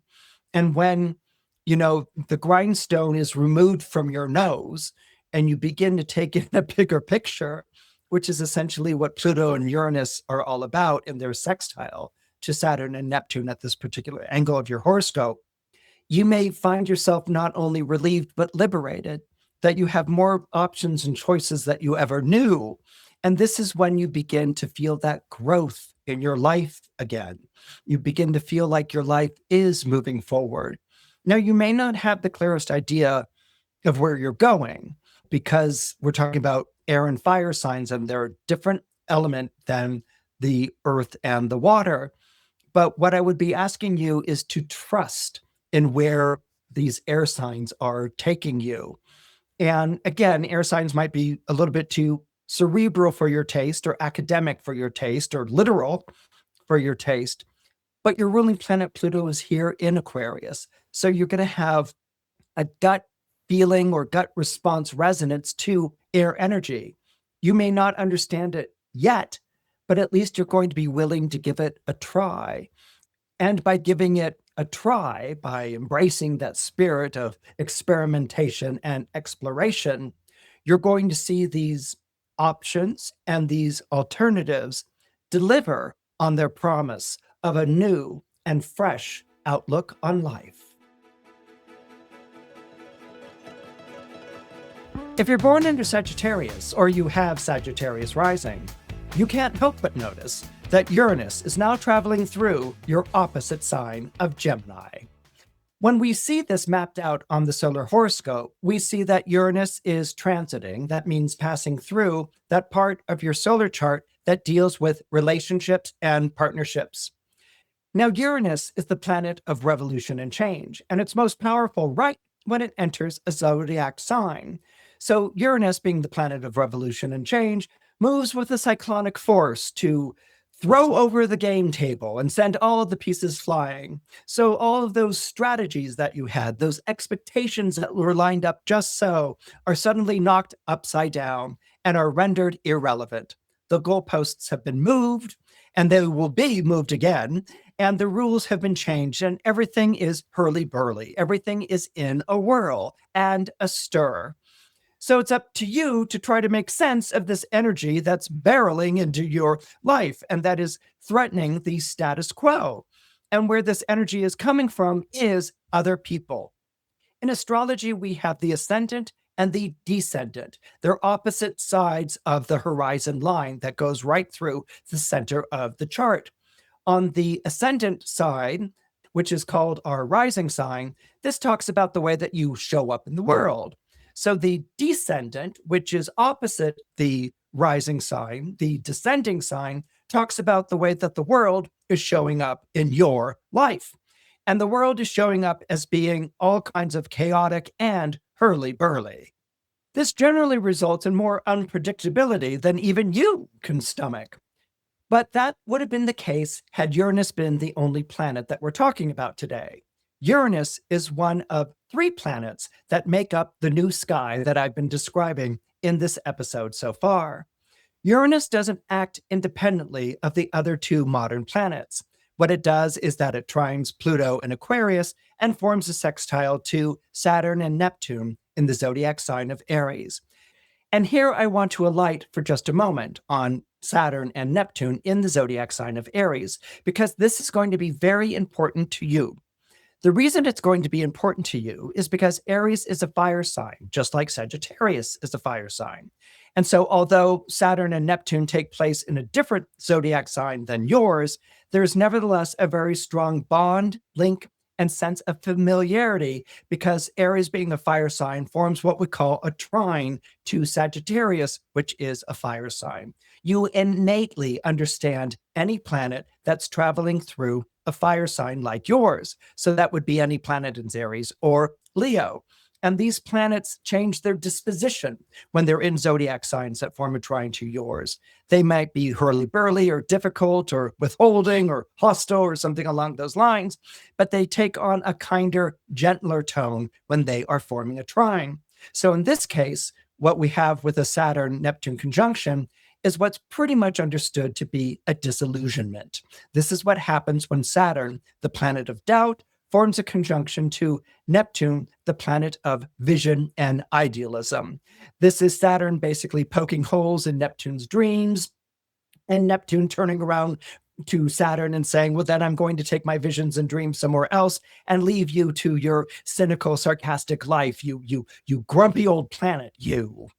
Typically, disillusionment can be something that leaves us paralyzed and shell-shocked and feeling absolutely dreadful.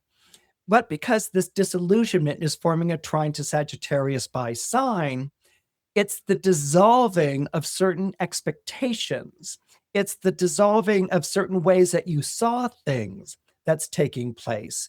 And it's the dissolving of these expectations that are actually going to liberate you, and that are going to lead you to have the kind of close, intimate relationships that you long for.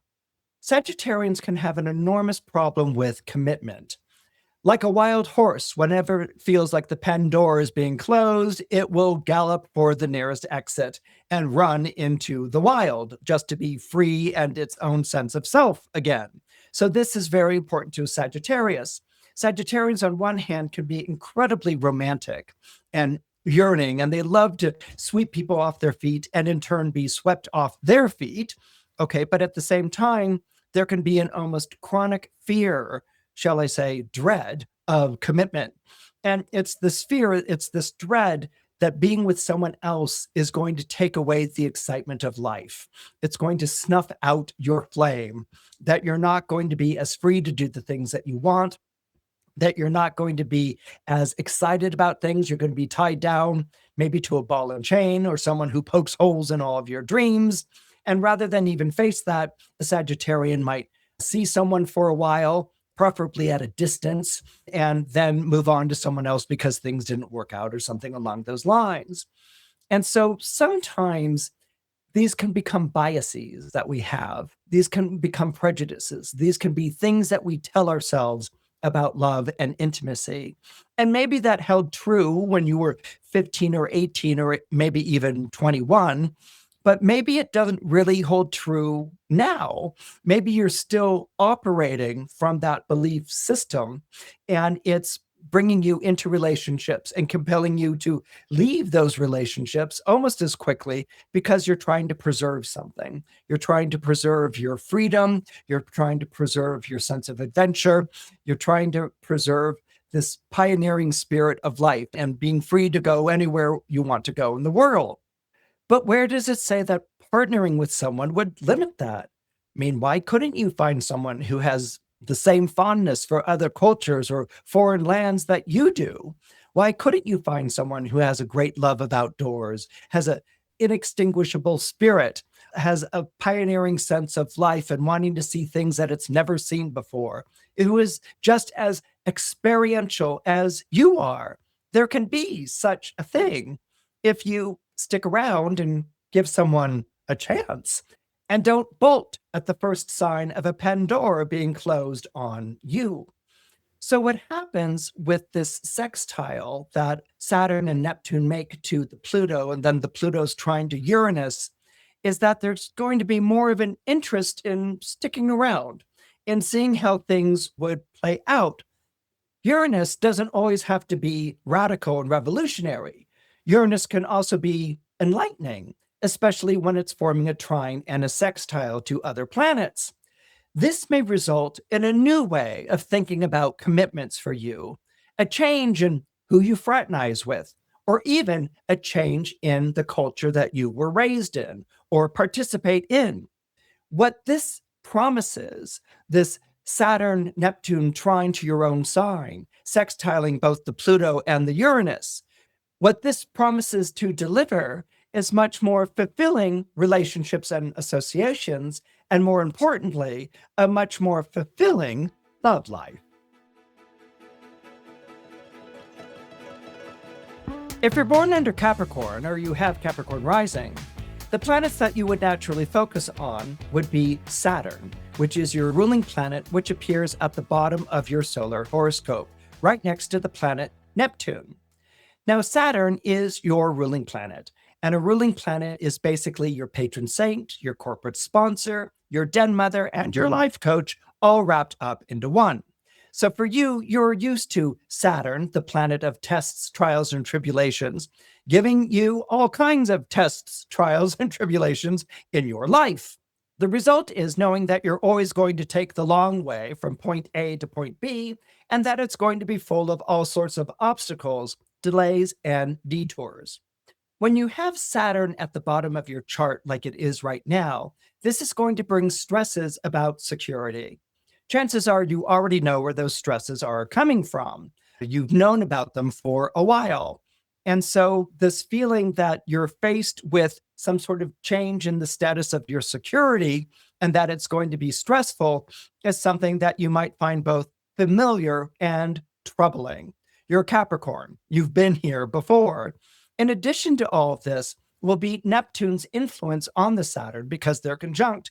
And Neptune will feel like, well, where is all of this going? I thought I had reached a place where I could finally relax or feel secure, but now it's being upset again, or it's falling short, or it's not enough. And I don't know where I'm going with this. I feel like I'm meandering.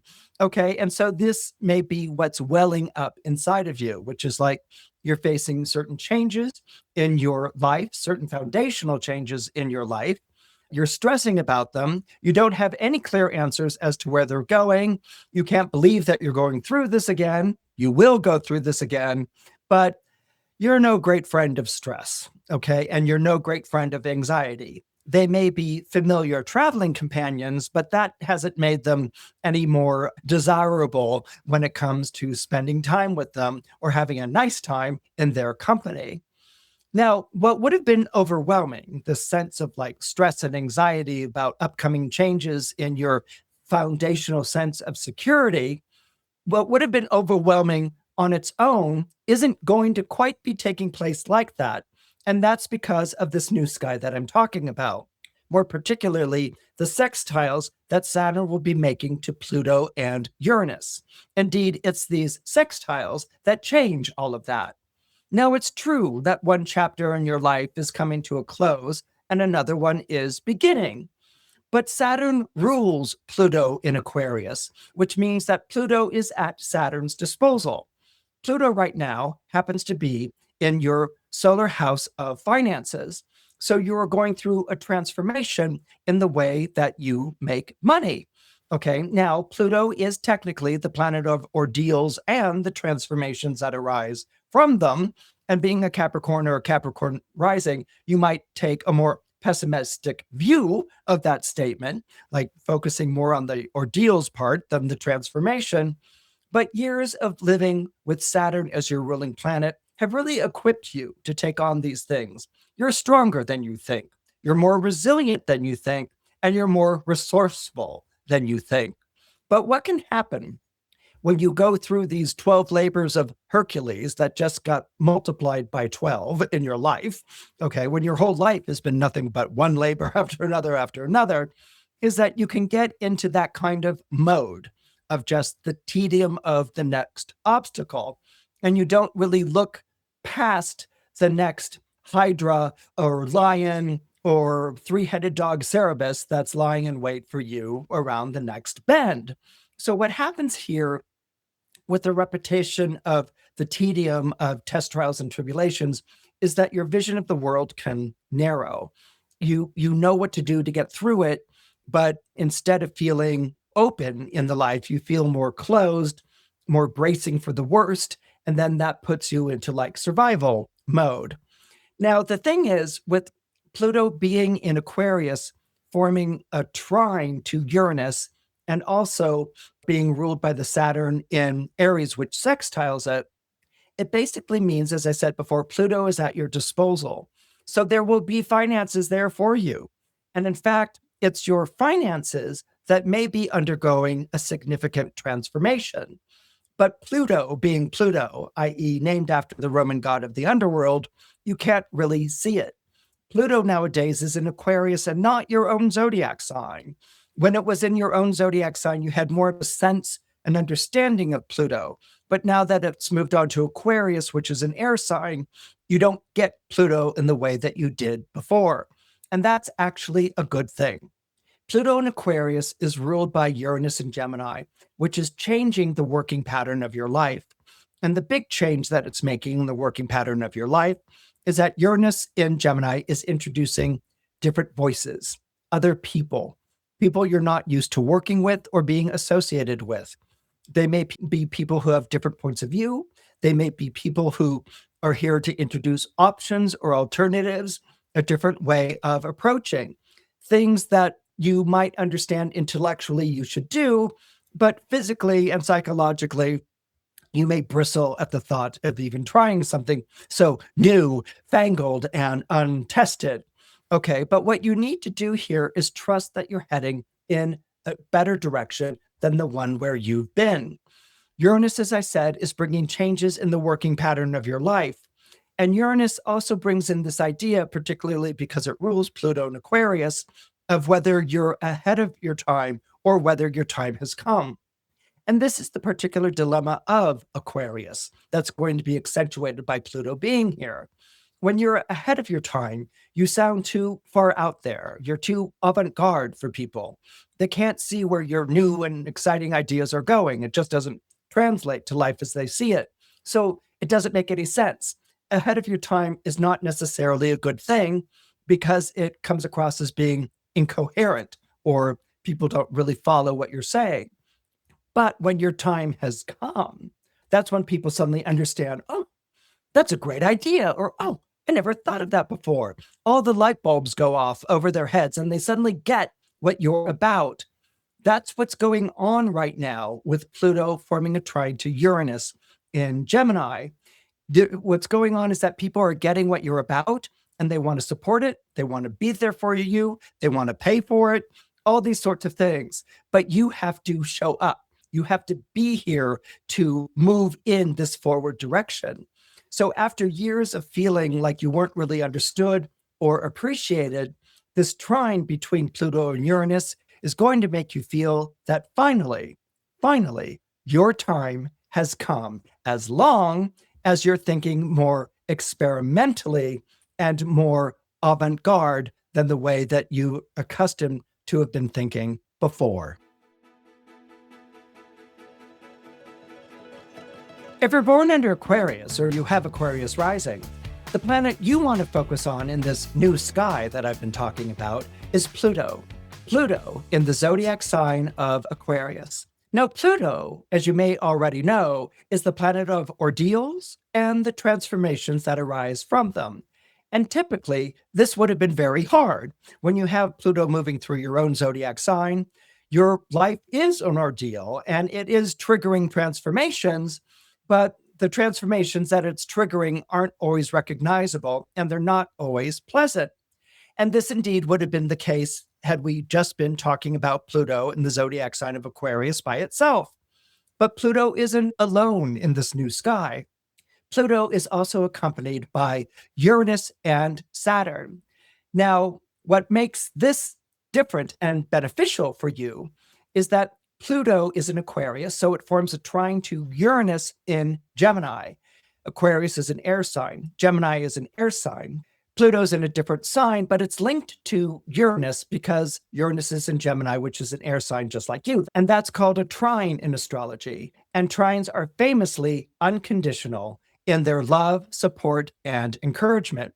Moreover, Uranus is the modern ruler of Aquarius, which is the zodiac sign that Pluto is in. And so it's directing the gaze of your Pluto in Aquarius.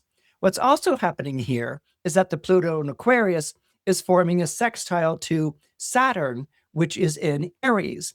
And so this is important because Uranus, which is trining your Pluto in Aquarius, and Uranus, which happens to be the modern ruler of Aquarius, is forming a sextile to Saturn, just like Pluto is forming a sextile to Saturn in Aries. Air and fire signs sextile one another. But what's interesting here and unique to you and you only is that you also have a traditional ruler alongside your modern ruler. And the traditional ruler of Aquarius is Saturn. So what this means is that the Pluto in Aquarius is being guided by Saturn, the traditional ruler in Aries, and Uranus, the modern ruler in Gemini. This changes the disposition of the planets so that Uranus, for instance, goes from being a rabble-rouser and a revolutionary planet and introducing all kinds of unpredictable changes to an enlightening energy, one that's showing you the way forward in your life. And Saturn goes from the planet of test trials and tribulations. Basically, Saturn is often depicted as a harsh taskmaster to the role of mentor. It's there to help you to become the best that you can be. And Neptune also changes its disposition, going from its more traditional hallucinatory and illusory character to one of visionary, giving you a dream of what comes next in your life and making you want to go out and fulfill it. So Uranus is basically guiding you through this. Saturn is outfitting you to do this. And Neptune brings the dream. Neptune brings the vision. Basically, what this is saying for you people born under Aquarius and Aquarius rising is that your time has come and that you are moving into your future. But bear in mind, this isn't a future that's been mapped out ahead of time. Okay, so there's no grand plan here. There's no great design that you already know about. In essence, it's completely virgin territory. You don't really know where you're going other than you're stepping into your future and that's what's calling to you. And this is the wonderful thing about what you're experiencing, because what you're experiencing is that you will discover your future. You will recognize your future as you go along. The other wonderful thing is that you will not be alone. You will be surrounded by like-minded people who are acting as your resource and your companions. Some of these associations with people will be short-lived, and some of these associations and relationships with people will have longer terms. They'll be here as fixtures in your life. What I want you to do is to call upon these resources, to listen to what these people have to say, because not only are they knowledgeable and like-minded and want the same things that you do, they are also acting in their own ways as mouthpieces of the universe right now. So you're basically going to be getting signs, signals, and phrases from people around you from the universe who has chosen them to be mouthpieces, who has chosen them to communicate to you. So work with them in this new way towards a fresh approach to your future. And not only will you move forward into your future, but you will feel realized and fulfilled by it. If you're born under Pisces or you have Pisces rising, you're going to want to pay attention to Uranus, the planet of revolution and change, passing through that part of your solar chart that pertains to hearth, home, and family. What this would typically mean is revolutionary changes in your household or your home or your property. Okay, and with these revolutionary changes, maybe changes in the makeup of your family, changes in your home, a feeling of maybe relocating or moving, of there being this feeling that things are unsettled in your day-to-day life. And this could make you feel very uprooted and at a loss of feeling grounded, or that you have a home to return to at the end of the day, because maybe there's tumult or infighting or all kinds of difficulties, stresses, and anxieties that are taking place. And this indeed would have been the case had Uranus been the only planet that we are talking about today. But we are talking about a new sky. That is a sky where the modern planets are forming trines and sextiles to one another, and they're realigning the makeup of your life, the way that you live and the way that you proceed into the future. As I said, Uranus in Gemini would have typically brought upheaval and stress, except that it will be forming a trine to Pluto in the zodiac sign of Aquarius. And this is good because Gemini is an air sign, Aquarius is an air sign, and so the planets are trining. They are supporting one another. And this is a wonderful thing. However, it's not something that you may be able to wrap your head around immediately. That's because this trine is taking place in the element of air, and you, as a Pisces or a Pisces rising, were born in the element of water. Water deals with our emotions, with our feelings. It also deals with our past, as well as dreams of the way that life could be. And these are all wonderful and extremely valuable things. Air rules over different parts of our personality. Air can be more cerebral in its approach. It's all about talking things out. And air has a tendency to be more objective or more impartial in the way that it approaches things. It believes that everything can be explained somehow and in some way. So air is about conversation, dialogue, analysis. Water signs are not necessarily like that. Water signs tend to be more emotional. That doesn't mean that you tend to be hysterical or throw public scenes. Emotional means that you're deeply feeling, and you believe that feelings are meant to be felt. Feelings are not meant to be explained or talked about or picked apart with analysis. Air signs actually believe in that. Air signs feel very uncomfortable when very strong feelings come into their lives because feelings overwhelm their more intellectual resources. Feelings also close down their ability to express or to communicate. Sometimes a very strong feeling can hit an air sign like a deer caught in the headlights. It just paralyzes the air sign right there. So where you're used to operating and navigating emotions, this is where you feel free. These are the deep emotional waters that you swim in. These same emotions can paralyze the intellectual faculties of an air sign. Nevertheless, air signs believe in discussing everything, in questioning everything. And one of the things that's happening right now with Pluto moving through that part of your solar chart that pertains to skeletons in the family closet, which is the best way of putting it, that means those things that aren't talked about in your family. Sometimes a planet in the 12th house can bring up family history, and that history might have to do with things like depression or alcohol addiction or drug addiction, gambling addiction, or the things that families do, but that but they just don't want to talk about. Okay. And I also refer to the 12th house as being the epigenetic house. Oftentimes it will refer to an event that took place in family history that might have been very critical, might have been very traumatic. It might have caused a lot of emotional and psychological damage, so that the ripple effects of that event carry down through the generations of the family. It might become a myth. It might become a hard to identify fear. It might become a free floating anxiety or even a revulsion towards something. You might not really even know the reason for it, but there may be an explanation for it in the past. What Pluto does when it's traveling through this part of your horoscope is that it takes on a more enlightening capacity, especially because it both trines Uranus and Gemini and is ruled by Uranus and Gemini, Uranus being the modern planetary ruler of Aquarius.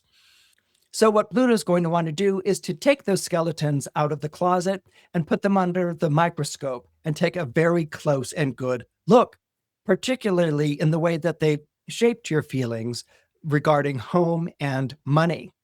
Now, as I said, we often talk about things being passed down through generations.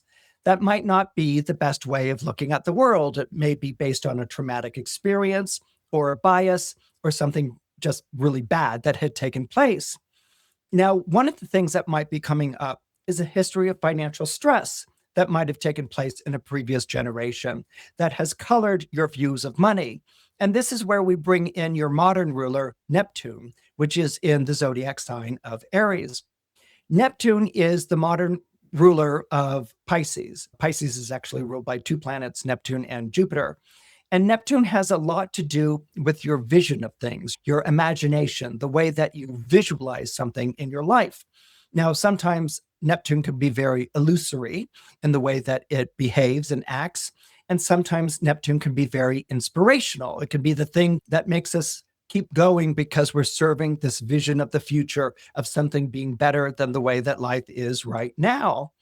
When Neptune forms a conjunction to Saturn, the traditional explanation of that is disillusionment. So you have the illusory qualities of Neptune coming up against the debunking qualities of Saturn. And that can sound dispiriting and a bit negative and dreary. But because it's forming a sextile to both Pluto and Uranus, this disillusionment actually takes on a positive bent for you. And what it is that it's a disillusionment or a debunking of the things that you have told yourself about money. And this might be along the lines of Pisces isn't good with money, or it slips through your fingers like water, or it could be something along the lines that Pisces just isn't good with money, so don't even try. And so what can happen here is that certain prejudices or biases are passed on based on past difficulties or anxieties. And so what happens here with this disillusionment around your attitude with money is that it frees you up. It gets you asking, well, why is Pisces bad with money? Why does it have to be bad with money? And if you look at famous people born under Pisces, like Rupert Murdoch or Steve Jobs, they certainly didn't have a problem with money. They built entire empires, financial empires that still carry their name or their influence to this day. So what's happening here with the sextile to the Saturn-Neptune conjunction in your financial house, what's happening here is what I would call your that was then, this is now moment, okay, in which you realize that there's things coming from the past that are being handed down by the past, which are losing their relevance to who you are. They're not carrying the same impact. They're not spooking you in the way that they used to spook you. And they may also not really be valid or applicable or even relevant to you. Now, sometimes it's only by traveling down the same path that we understand the people who've come before. For instance, your view of your father or your mother when you were 7 may change very differently when you reach the same age that they were at when they married and started a family, or when they dealt with house mortgages or something along those lines. You come to appreciate them in a way because you're traveling the same road that they traveled. You begin to appreciate why they were stressed out, or how resourceful they were in facing these difficulties, or Maybe they were distant because they were too busy working at trying to put a roof over everyone's head or something along those lines.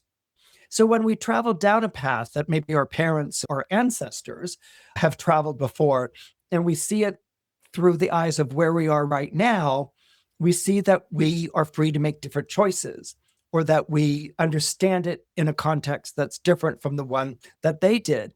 We might even become more forgiving of their brusque manner, their impatience, or the way that they could be exacting in their expectations. What also happens when we travel down the same path of people who have come before us, particularly in our family, is that we can honor them. We honor them with that sympathy. We honor them with that knowledge. We feel for them. We can understand why they acted like that. But at the same time, that doesn't mean that we have to repeat what they did. That doesn't mean that their choices were the best choices or that we should follow it without thinking twice.